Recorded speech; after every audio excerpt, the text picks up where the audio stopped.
If you've been trying to remove OBS Virtual Camera from Chrome and switch back to your real webcam, you're in the right place.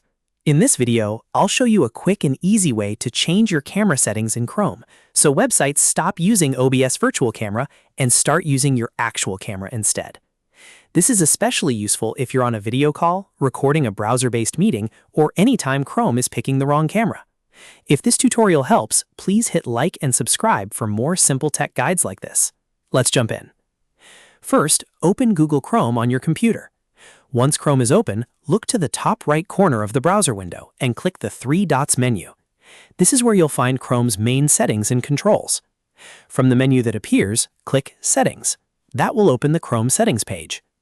Now, on the left side, or sometimes by scrolling down depending on your browser layout, find Privacy and Security and click it. This section controls things like cookies, permissions, and website access. Next, click Site Settings. This is where Chrome stores permissions for things like microphone, camera, location, notifications, and more. Once you're in Site Settings, scroll down until you see Camera, then click on it. Here, Chrome will show the camera that websites are currently allowed to use by default. This is the important part. You'll see a drop-down menu with your available camera devices. Click the drop-down menu and look through the list of cameras.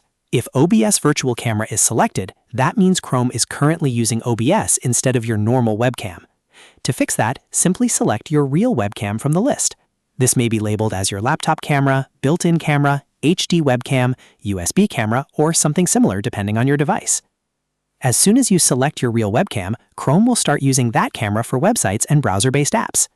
In most cases, you don't need to restart Chrome, but if the change doesn't apply right away, refresh the page or close and reopen the browser. If a website still remembers the old camera setting, you may need to recheck the camera permission on that specific site. And that's it. You've now removed OBS Virtual Camera from Chrome by switching the default camera back to your real webcam. This is a simple fix, but it can save you a lot of frustration if your browser keeps opening the wrong camera. If this video helped you out, please give it a like and subscribe to the channel for more quick software tips, browser fixes, and easy step-by-step tutorials. Thanks for watching, and I'll see you in the next one.